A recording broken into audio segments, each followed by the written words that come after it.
안녕하세요. 오만사입니다. 어떻게 이런 우연이 정말 기가 막히고 코가 막힙니다. 언니의 결혼식을 앞두고 예비사돈 장례식장에 따라갔다가 제가 몇 년 전 사기를 당해서 나를 힘들게 했던 그 여자를 만났습니다. 지금 그 얘기를 해보려고 합니다.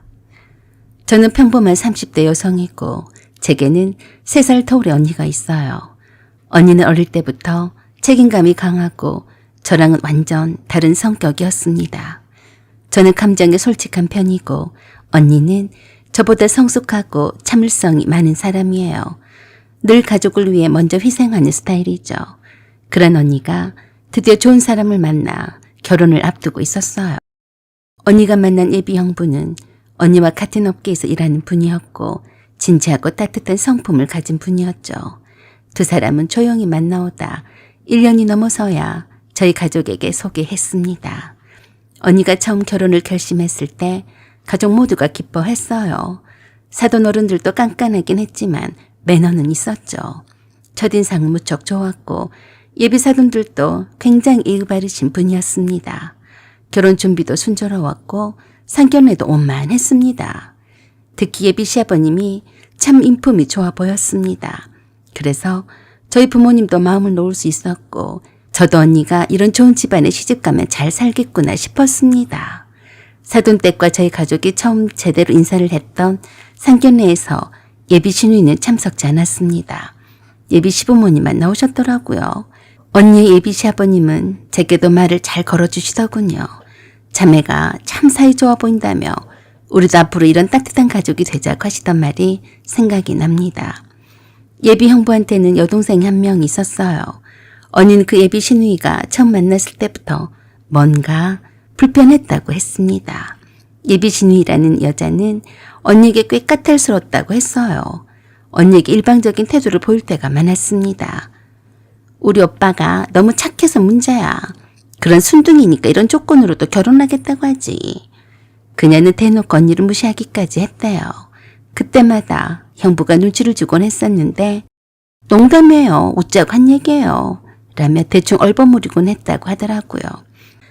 언니는 그럴 때마다 씁쓸한 표정을 지었지만 그래도 결혼이란 큰일을 망치고 싶지 않아 말없이 넘기곤 했어요. 저희도 그냥 저런 여동생 있나 보다 했는데요. 그런데 그게 다가 아니었습니다. 제게는 큰 상처가 하나 있었어요. 몇 년 전 전 온라인 쇼핑몰 창업을 준비하면서 디자인 프리랜서로 일하고 있었는데 그때 패션 쪽 인플루언서란 여자를 알게 되었습니다. 말투도 능숙하고 프레젠테이션도 그럴듯했어요. 브랜드를 론칭할 건데 제 디자인이 필요하다면서 처음에 소액으로 시작하자더니 어느 순간 제게 선결제를 요구했습니다. 이건 투자예요.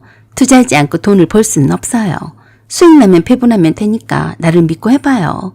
제가 그때 그 여자를 믿고 가진 돈 7천만 원 가까이 털어서 주었습니다. 그런 후에 연락이 끊겼어요.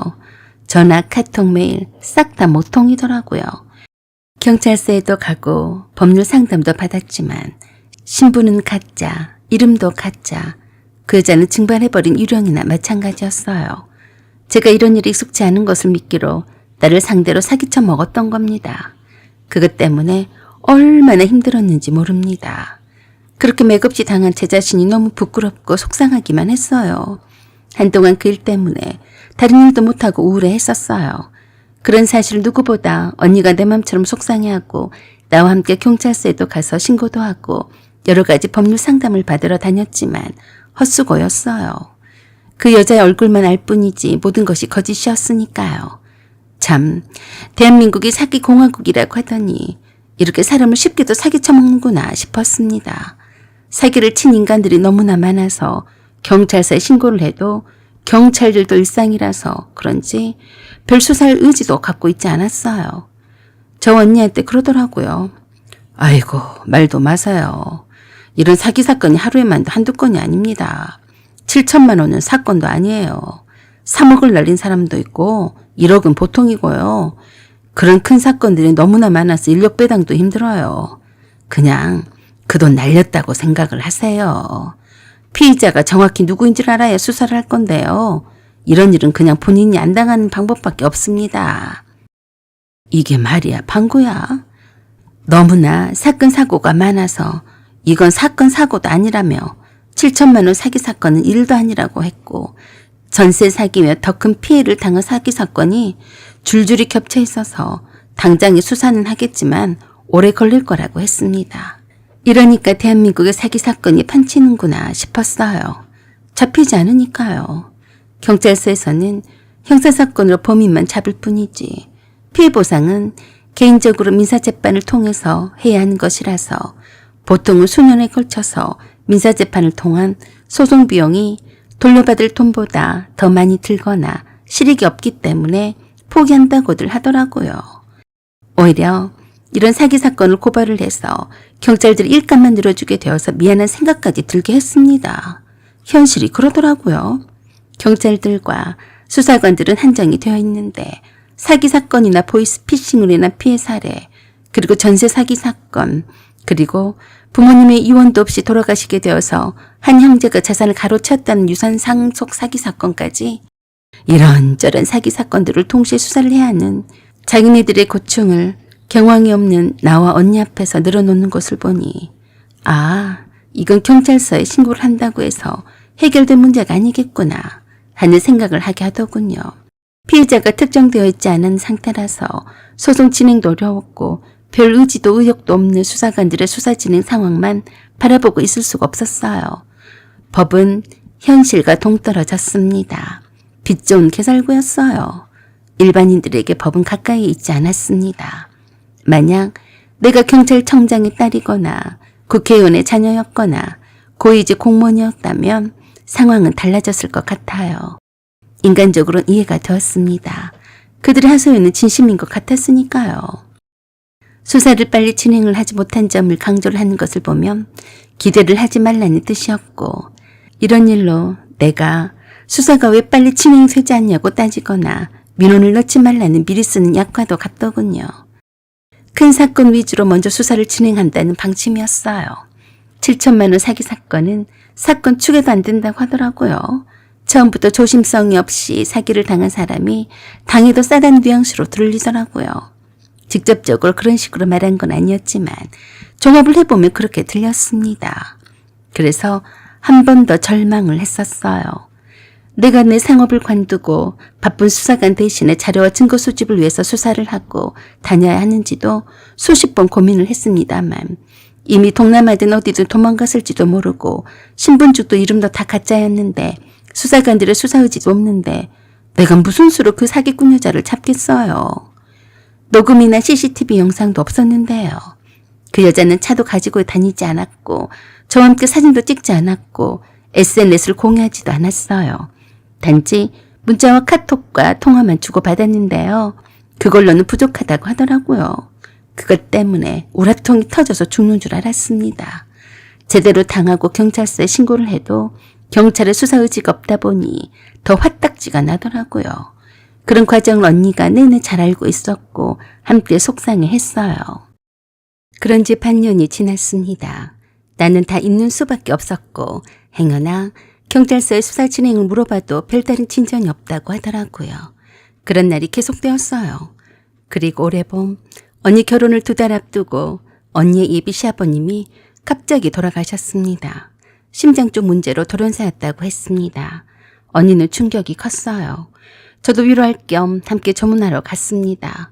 사실 저는 조문까지는 안 가도 됐지만 상견례 때 배웠던 분이라서 언니가 혼자 가는 것보다 둘이 함께 가는 것이 낫겠다 싶었어요.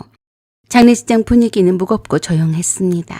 조문을 마치고 상주 인사하는 쪽으로 시선을 옮기는데 저 멀리 낯익은 실루엣이 보였어요. 제 심장이 얼어붙는 것 같았어요. 그 얼굴, 그 눈매, 그 말투 절대 잊을 수가 없었거든요. 그 여자는 상복을 입고 있었고 조문객들 사이를 오가는데 바로 그 여자였어요. 순간 놀라서 바로 언니에게 말했습니다. 그리고 귓속말로 말했어요. 언니, 저 여자 나 사기친 그 여자야. 그 가짜 인플루언서. 진짜? 저 여자가 맞아? 그렇다니까. 저 여자가 여기 있다니. 우리를 알아채기 전에 형부한테 저 여자가 누군지 아니 왜 여기 있는지부터 알아봐. 아니지, 경찰을 불러야 하지 않을까? 그러자 언니 얼굴이 한순간에 새하얘졌습니다. 저 여잔 덕수 씨의 여동생인데. 진짜 저 여자가 맞아? 뭐? 형부의 여동생이라고? 말도 안 돼. 그럴 애가 아닌데. 무슨 소리야? 일단 경찰에 신고부터 해야겠어. 저는 마음이 급했습니다. 빨리 이 사건을 담당해왔던 수사관에게 연락을 취했어요. 형사님, 혹시 기억하실지 모르겠는데요. 7천만 원 사기 사건으로 고소를 했던 박서연이라고 해요. 기억하신가요? 저기요, 그 여자를 찾았어요. 여기 장례식장인데요. 이쪽으로 빨리 와주세요. 지금 잡지 않으면 안 되니까 빨리 와주세요. 부탁드립니다. 그 사이 언니가 형부에게 말했습니다. 덕수 씨, 전에 내가 말한 적이 있지? 덕수 씨 친구들 중에 혹시 변호사가 있는지 물어본 적이 있었잖아. 서연이가 사기를 당해서 힘들었었다고 한 적이 있지. 언제 그랬었어? 그런데 그게 왜? 그런데 그게 자기 동생이야, 덕희. 그러자 화들짝 놀라며 그러더랍니다.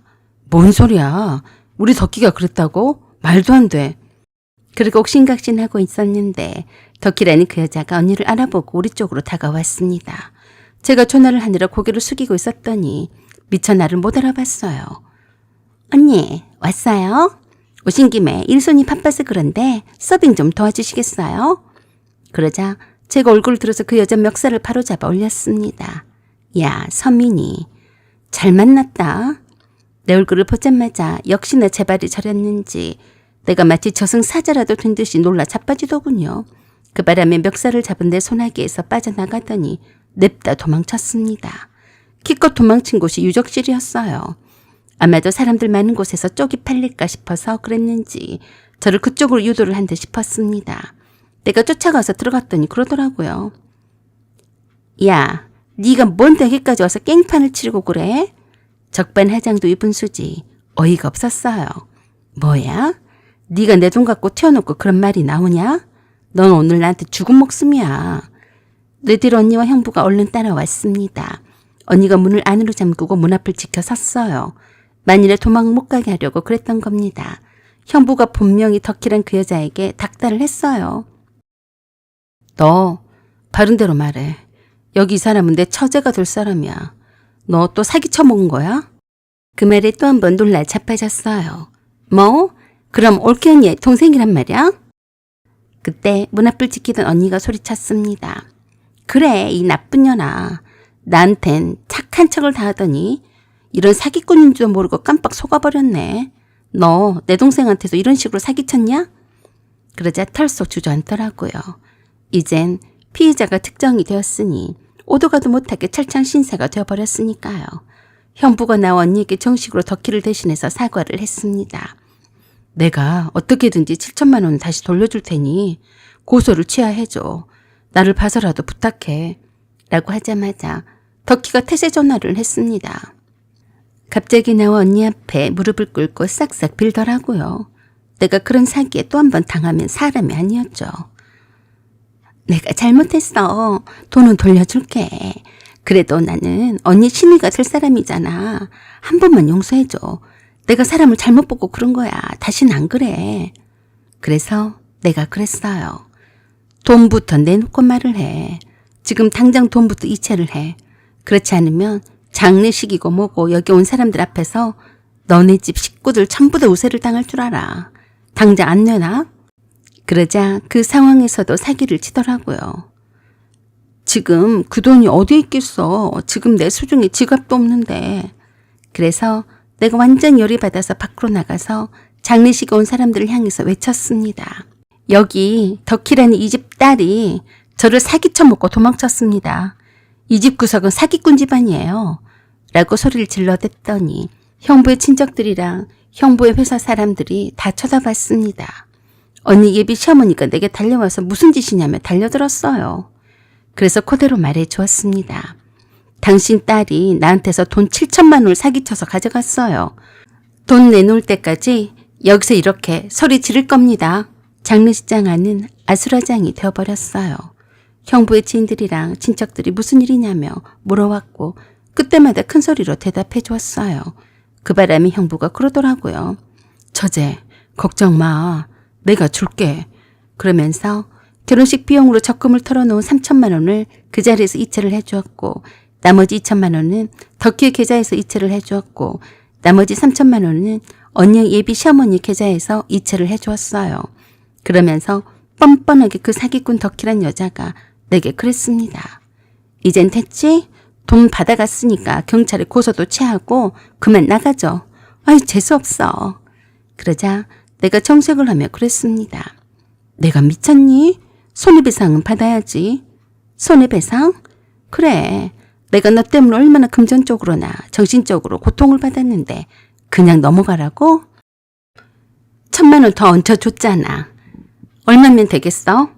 전혀 반성의 기미가 보이지 않더라고요. 그걸 보고 있던 언니가 더 화딱지가 나서 그랬어요. 손해배상?